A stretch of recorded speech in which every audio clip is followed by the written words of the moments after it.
कहानी की शुरुआत में हम एक जेल को देखते हैं जिसका नाम द शॉशैंक रिडेम्पशन है। यह दुनिया की सबसे सिक्योर तरीन जेल है। इस जेल में हजारों कैदी हैं, लेकिन आज तक इस जेल से कोई भी कैदी फरार नहीं हो सका क्योंकि इस जेल की सिक्योरिटी बहुत ही ज्यादा स्ट्रिक्ट है। इस जेल में ऐसे कैदी भी हैं जिन्होंने अपनी पूरी जिंदगी इसी जेल में बिता दी, लेकिन इन्हें इस जेल से भागने का ख्याल तक नहीं आया क्योंकि इस जेल से भागने की कोशिश करने वाले कैदी की सजा सीधा मौत है। अब यहाँ सीन कट होता है और हमें कोर्ट में एंडी नाम के एक आदमी को दिखाया जाता है जो अमेरिका के एक बहुत ही बड़े बैंक का बैंकर है। जज उसे उसकी वाइफ और उसके लवर के मर्डर के इल्जाम में उम्र भर कैद की सजा सुनाता है, लेकिन एंडी कहता है कि मैंने ये मर्डर नहीं किए हैं। पर एंडी खुद को बेगुनाह साबित करने के लिए उसके पास कोई प्रूफ नहीं था, जिस वजह से कोर्ट का जज एंडी को उम्र भर कैद के लिए दुनिया की सबसे सिक्योर जेल दी शॉशैंक रिडेम्पशन भेज देता है। एंडी के साथ और भी कई सारे कैदी होते हैं और जब इन कैदियों को जेल के अंदर लाया जाता है तब जेल के अंदर मौजूद बाकी कैदी आपस में शर्त लगाते हैं कि आज रात इन नए आने वाले कैदियों में से कौन सा कैदी रोएगा, और इसके लिए ये लोग एक डिब्बी सिगरेट की शर्त लगाते हैं। ये लोग बाहर लाइन से खड़े नए आने वाले कैदियों में से एक एक कैदी को चुन लेते हैं। तब रेड नाम का एक कैदी एंडी पर दांव लगाता है क्योंकि उसे लगता है कि एंडी बहुत ही मासूम है और वो बहुत ही अमीर घर का है जिसने कभी तकलीफ नहीं झेली, इसलिए उसे लगता है कि वो आज रात सबसे पहले रोएगा। इसके बाद सभी कैदियों को लाइन से जेल के अंदर लाया जाता है और हर एक कैदी को उसके सेल में बंद कर दिया जाता है। कुछ देर बाद रात हो जाती है और तब पुराने कैदी नए आने वाले कैदियों पर चिल्लाने लगते हैं ताकि उनमें से कोई डर जाए और रोने लगे, और ऐसा ही होता है। इन नए आने वाले कैदियों में से एक कैदी फूट फूट कर रोने लगता है और कहता है कि मुझे घर जाना है। तब वहाँ गार्ड आते हैं और उसे रोने से मना करते हैं, लेकिन जब वो आदमी रोना बंद नहीं करता तब गार्ड उसे सेल से बाहर निकालकर इतना पीटते हैं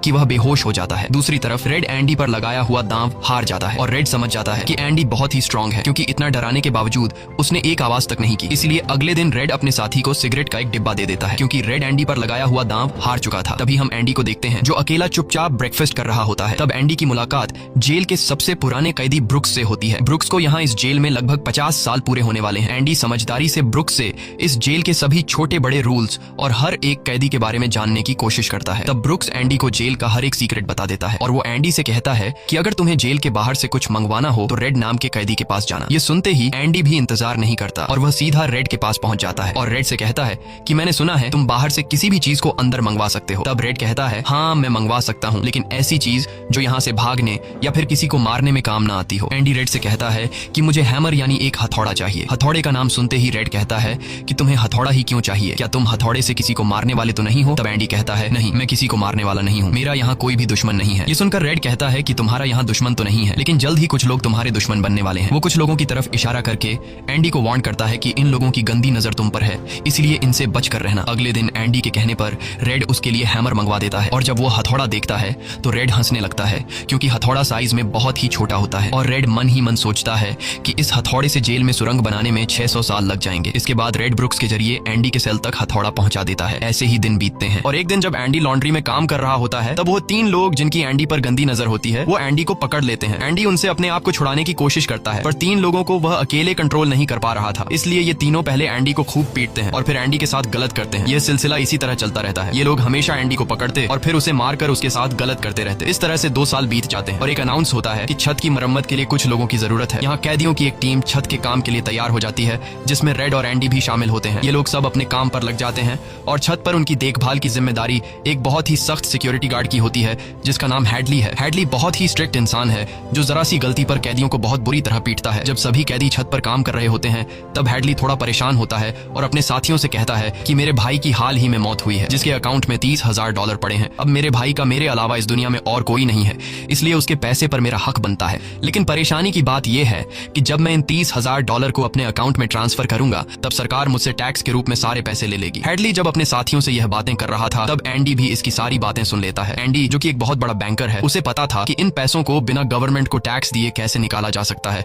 इसके बाद एंडी बिना सोचे हैडली के पास जाता है और उससे कहता है कि क्या तुम अपनी बीवी पर भरोसा करते हो? ये बात सुनते ही हैडली को गुस्सा आ जाता है और वह एंडी को पकड़कर छत के किनारे ले जाता है, लेकिन उसे नीचे फेंकने से पहले एंडी उसे बताता है अगर तुम अपनी बीवी पर भरोसा करते हो कि वह तुम्हें धोखा नहीं देगी तो तुम आसानी से अपने भाई के पैसे अपनी वाइफ के अकाउंट में ट्रांसफर कर सकते हो, वह भी बिना टैक्स दिए, क्योंकि गवर्नमेंट का एक रूल है कि कोई भी इंसान अपनी पत्नी को पूरे जीवन में $60,000 तक गिफ्ट कर सकता है और इन पैसों पर कोई टैक्स नहीं लगता। और एंडी ये भी कहता है कि अगर तुम बाहर से किसी लॉयर को रखोगे तो वह तुमसे बहुत ज्यादा पैसे चार्ज करेगा, लेकिन मैं ये काम तुम्हारे लिए फ्री में कर सकता हूँ। तब हैडली पूछता है बदले में तुम्हें क्या चाहिए? इस पर एंडी मुस्कुराते हुए कहता है मुझे कुछ नहीं चाहिए, जब तुम्हारा काम हो जाए तुम बस मेरे सारे दोस्तों को बियर पिला देना। और अगले दिन सभी कैदी छत पर बैठकर बियर का मजा ले रहे होते हैं, यानी एंडी ने हैडली का काम कर दिया था, लेकिन एंडी बियर नहीं पीता। वह एक कोने में बैठकर सभी को बियर पीते देखकर खुश होता है। एंडी के साथी भी उससे बहुत खुश होते हैं क्योंकि जेल में बियर पीना ऑलमोस्ट इम्पॉसिबल था, लेकिन एंडी की वजह से उनकी यह इच्छा पूरी हुई। फिर समय ऐसे ही बीतता है और एंडी और रेड की दोस्ती गहरी हो हो जाती है। कुछ दिन बाद जेल में सभी कैदियों को फिल्म दिखाई जाती है और सभी लोग रीटा हेवर्थ की फिल्म देख रहे होते हैं। तब एंडी रेड के पास आकर कहता है, मुझे रीटा हेवर्थ का एक बड़ा पोस्टर चाहिए। एंडी रेड से इसलिए पोस्टर मांगता है क्योंकि पूरे जेल में एक रेड ही था जो बाहर से किसी भी चीज को मंगवा सकता था। इसके बाद एंडी बाहर निकलता है, लेकिन जैसे ही वह बाहर आता है वहाँ वही 3 लोग खड़े होते हैं जो एंडी के साथ गलत करते थे। वह एंडी से कहते हैं, चलो हमारे साथ, लेकिन इस बार एंडी मना कर देता है। एंडी के मना करने पर वो लोग उसे पकड़ लेते हैं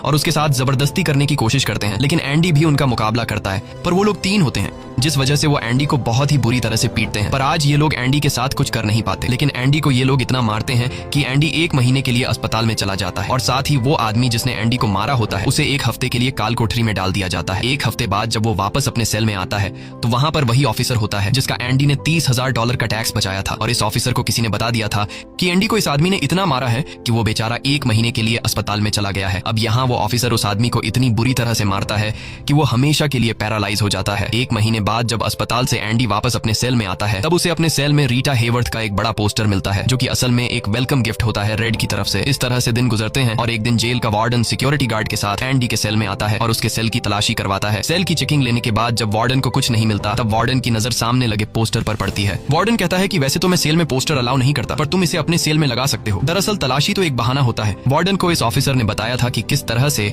एंडी ने उसका $30,000 का टैक्स बचाया, इसीलिए वार्डन अपने फायदे के लिए एंडी से मिलना चाहता था। एंडी के हाथ में बाइबल होती है जिसे वह ले लेता है और बाइबल को लेकर वह यहाँ से निकल जाता है। पर कुछ ही दूर जाने के बाद वह वापस लौट कर आता है और उसके हाथ में जो एंडी की बाइबल होती है वह उसे लौटाते हुए कहता है कि मुक्ति इसी में है। अगले दिन वार्डन एंडी को अपने ऑफिस में बुलाता है और कहता है कि तुम्हारे जैसे इंटेलिजेंट आदमी को जेल की सलाखों के पीछे नहीं रहना चाहिए। इसलिए वार्डन एंडी को लाइब्रेरी का असिस्टेंट बना देता है। लाइब्रेरी में वही बुक्स नाम का बूढ़ा आदमी होता है जो कई सालों से लाइब्रेरी संभाल रहा है। तभी वो ऑफिसर जिसके लिए एंडी ने $30,000 बचाए थे वह एक दूसरे ऑफिसर को एंडी के पास लेकर आता है। असल में उसे ITR का मसला था जिसे कुछ ही मिनटों में एंडी भर देता है, जिस वजह से पूरे जेल में एंडी के चर्चे होने लगते हैं। जैसे जैसे साल बीतते हैं एंडी के पास काम बढ़ता चला जाता है, जिस वजह से एंडी को अपने पास एक असिस्टेंट की जरूरत पड़ती है और वो अपना असिस्टेंट अपने सबसे अच्छे दोस्त रेड को बनाता है।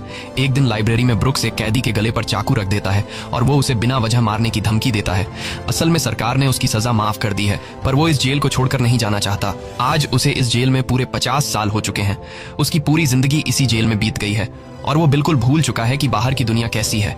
ये जेल की दुनिया ही उसकी असली दुनिया है और उसे लगता है कि अगर उसने किसी का खून कर दिया तो उसकी सजा बढ़ जाएगी और उसे इसी जेल में रखा जाएगा। एंडी के समझाने पर ब्रुक्स उस आदमी को जिसकी गर्दन पर उसने चाकू रखा था छोड़ देता है। अब न चाहते हुए भी ब्रुक्स जब जेल से छूटने के बाद बाहर आता है तो उसे बाहर की दुनिया बहुत अजीब लगती है। 50 सालों में बाहर की दुनिया की रफ्तार काफी ज्यादा बढ़ गई होती है। जहाँ सड़क पर पहले एक गाड़ी दिखती थी अब सड़कों पर गाड़ियों की भीड़ है। कुछ दिन बाद वो एक सुपरमार्केट में काम करने लगता है, लेकिन उसका बाहर की दुनिया में बिल्कुल भी मन नहीं लगता। उसे बार बार जेल की याद आती है और वो जेल में वापस आना चाहता है। इसीलिए वो कभी कभी सोचता है कि वो कोई क्राइम करे ताकि वह फिर से इस जेल में जा सके। लेकिन ब्रुक्स इस उम्र में कोई भी क्राइम नहीं करना चाहता था और इस भीड़ भाड़ वाली तेज रफ्तार वाली जिंदगी में ब्रुक्स सर्वाइव नहीं कर पाता और अपनी जान दे देता है। मरने से पहले वो जेल में अपने साथियों के नाम एक खत लिखता है जिसे पढ़ते हुए सभी बहुत ज्यादा इमोशनल हो जाते हैं। वहीं हमें जेल दिखाई जाती है जहाँ पर वार्डन एक नया प्रोग्राम शुरू करता है। इस प्रोग्राम में जेल की कैदियों को बाहर ले जाकर काम करवाया जाएगा ताकि उन्हें पता चल सके कि मेहनत से पैसे कैसे कमाए जाते हैं। और कैदी भी इस काम के लिए मान जाते हैं क्योंकि वह सब भी बाहर की हवा खाना चाहते थे और इस तरह से वार्डन इन कैदियों से काम लेता है। पर इस प्रोजेक्ट के जरिए वार्डन को बहुत सारे कॉन्ट्रैक्ट मिल जाते हैं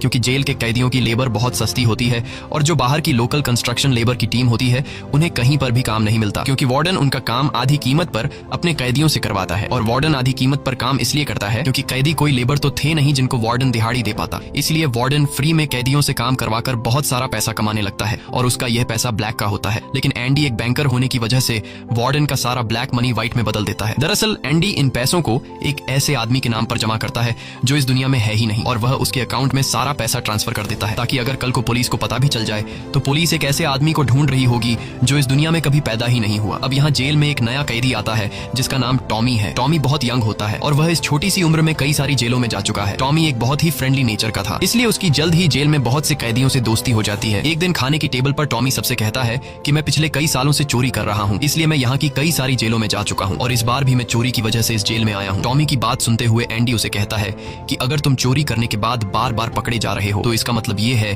कि यह काम तुम पर सूट नहीं करता, इसलिए तुम्हें चोरी करना छोड़ देना चाहिए। टॉमी को एंडी की यह बात बिल्कुल ठीक लगती है, इसलिए टॉमी रेड से एंडी के बारे में जानकारी लेने लगता है। टॉमी रेड से कहता है कि एंडी बहुत ही इंटेलिजेंट और डिसेंट इंसान है, उसे जेल क्यों हुई है। रेड उसे बताता है कि एंडी एक बहुत बड़ा बैंकर था लेकिन उसने अपनी वाइफ और उसके लवर का कत्ल किया जिस वजह से उसे उम्र भर कैद हुई। यह सुनकर टॉमी सोच में पड़ जाता है, जैसे उसे कुछ याद आया हो। उसके बाद वह एंडी को बुला लेता है। अब टॉमी के सामने एंडी और रेड होते हैं। टॉमी इन दोनों को बताता है कि 4 साल पहले मैं एक जेल में गया था जहाँ पर मुझे एक कैदी मिला और उस कैदी ने मुझे बताया कि एक रात वह एक घर में चोरी करने गया। चोरी के दौरान उस घर का मालिक जाग गया। अब पकड़े जाने के डर से उसने उस घर के मालिक और उसकी पत्नी को मार डाला। बाद में उसे पता चला कि वो दोनों पति पत्नी नहीं थे बल्कि लवर थे और वो औरत एक बहुत बड़े बैंकर की पत्नी थी। कुछ समय बाद जब मैंने अखबार में न्यूज पढ़ी तो मुझे पता चला कि पुलिस ने जब इन 2 मर्डर्स के बारे में जांच की तो पुलिस को शक हुआ कि इन दोनों को बैंकर ने मारा है। इसलिए बैंकर को उसकी पत्नी और उसकी पत्नी के लवर के हत्या के इल्जाम में गिरफ्तार कर लिया गया। यहाँ हमें पता चलता है कि एंडी बेगुनाह था। ये सब जानने के बाद एंडी वार्डन के पास जाता है और उससे ये सारी बातें बताता है, पर वार्डन जानबूझकर उसकी बातों पर विश्वास नहीं करता क्योंकि एंडी वह इंसान है जो उसके काले पैसों को व्हाइट में बदलता है और वार्डन के सारे राज जानता है। इसलिए अगर एंडी यहाँ से चला गया तो वार्डन न तो और पैसे कमा पाएगा और शायद उसके ब्लैक पैसों का राज भी खुल जाएगा। इसलिए वह एंडी से कहता है कि यह एक झूठी कहानी है।